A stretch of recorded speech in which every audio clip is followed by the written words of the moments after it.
Eagle investors channel पर आप सभी का स्वागत है। निवेश की दुनिया में एक कहावत है जो हर निवेशक को हमेशा याद रखनी चाहिए।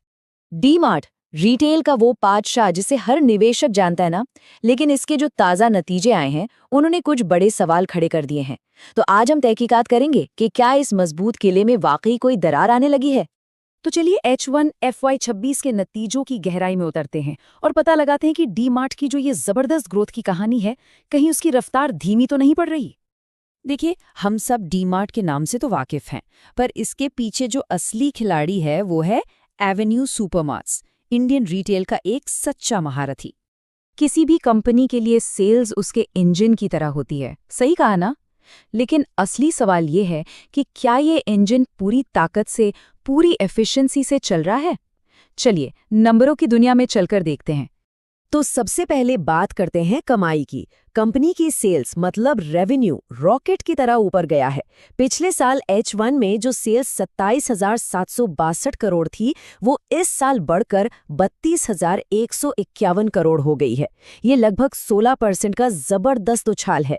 साफ है कि ग्राहक अभी भी डी-मार्ट में खूब पैसा खर्च कर रहे हैं।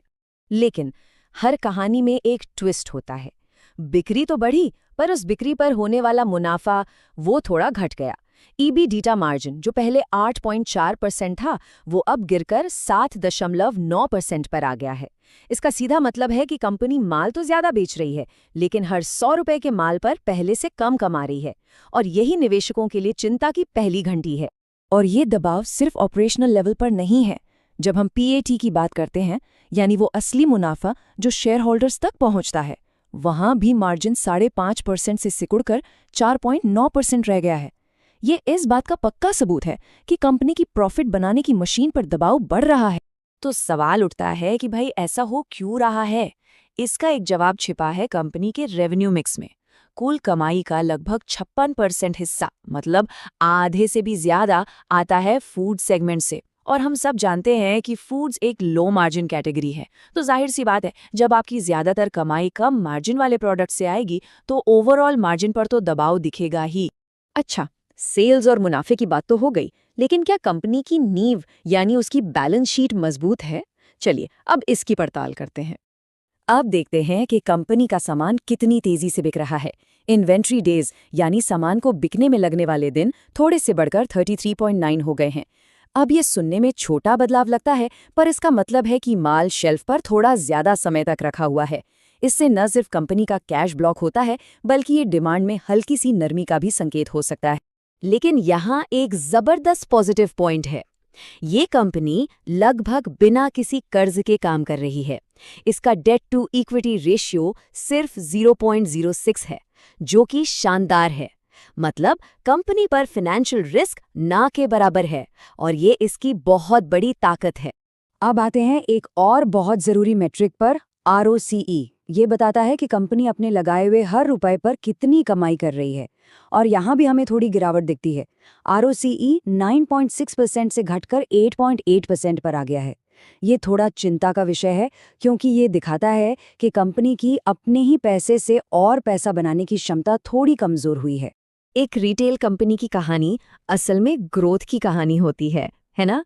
तो डी-मार्ट का अगला कदम क्या है? आइए इसके फ्यूचर प्लान्स पर नजर डालते हैं। कंपनी लगातार अपने स्टोर्स का जाल फैला रही है। इस साल की पहली छमाही में ही 17 नए स्टोर खोले गए हैं। इससे कुल स्टोर्स की संख्या अब 432 हो गई है। ये एक सोची समझी और स्थिर विस्तार की रणनीति को दिखाता है। और ये कितना शानदार एक्सपेंशन है, आप इन मैप्स में साफ साफ देख सकते हैं। एक तरफ 2019 का डी-मार्ट और दूसरी तरफ आज का। देखिए कैसे कंपनी ने अपनी क्लस्टर बेस्ड रणनीति से एक के बाद एक नए राज्यों में अपने पैर जमा लिए हैं। फिजिकल स्टोर्स के साथ साथ कंपनी अपनी ई-कॉमर्स सर्विस डी-मार्ट रेडी पर भी पूरा जोर लगा रही है। ये सर्विस जो सिर्फ एक शहर से शुरू हुई थी, अब 24 शहरों तक पहुंच चुकी है। ये भविष्य की ग्रोथ के लिए एक और बड़ा दरवाजा खोलती है। वैसे अगर आपको कंपनी के नतीजों का ऐसा सीधा और सरल विश्लेषण पसंद आ रहा है, तो हमारे चैनल को सब्सक्राइब करना मत भूलिएगा, ताकि कोई भी जरूरी अपडेट आपसे मिस ना हो। तो हमने सारे आंकड़े खंगाल लिए। अब समय आ गया है इन सभी टुकड़ों को एक साथ जोड़ने का और पूरी तस्वीर को समझने का। पेश है हमारा फाइनल वर्डिक्ट। तो पूरी कहानी का सार क्या निकला? अच्छी बातें ये हैं कि रेवेन्यू ग्रोथ बहुत मजबूत है, कंपनी लगातार नए स्टोर खोल रही है और सबसे बड़ी बात, कर्ज का कोई बोझ नहीं है। लेकिन चिंता की बात यह है कि मुनाफे पर दबाव साफ दिख रहा है। पुराने स्टोर्स की ग्रोथ थोड़ी धीमी हुई है और कैपिटल पर रिटर्न भी थोड़ा कम हुआ है। तो अगली क्वार्टर में हमें किन चीज़ों पर पैनी नज़र रखनी होगी? नंबर 1, क्या मार्जिन में कोई सुधार होता है? नंबर 2, पुराने स्टोर्स की सेल्स ग्रोथ का क्या हाल है? नंबर 3, नए स्टोर जोड़ने की रफ्तार बनी रहती है या नहीं? और चौथा, कपड़ों और जनरल मर्चेंडाइज जैसे हाई मार्जिन सेगमेंट्स का प्रदर्शन कैसा रहता है? और अब इन सब बातों का निचोड़, एक निवेशक के तौर पर क्या ध्यान में रखना चाहिए, ये रही आज की गुरुज एडवाइस। देखिए, डीमार्ट का बिजनेस मॉडल एक मजबूत नींव की तरह है, इसमें कोई शक नहीं। लेकिन बाजार सिर्फ नींव को देखकर प्रीमियम वैल्यूएशन नहीं देता, वो लगातार मजबूत होती दीवारों को देखता है। इसलिए अगली बार जब नतीजे आएं तो सिर्फ बढ़ती सेल्स का जश्न मत मनाइएगा। असली सवाल ये पूछिएगा, क्या कंपनी की मुनाफा कमाने की एफिशिएंसी भी उसी रफ्तार से बढ़ रही है? क्योंकि असली कहानी दोस्तों वहीं छिपी है। इस विश्लेषण में हमारे साथ जुड़ने के लिए आपका बहुत बहुत धन्यवाद। ईगल इन्वेस्टर्स के साथ जुड़े रहने और ऐसे ही लेटेस्ट अपडेट्स पाने के लिए चैनल को सब्सक्राइब, लाइक और शेयर करना बिल्कुल न भूलें। मिलते हैं अगले विश्लेषण में।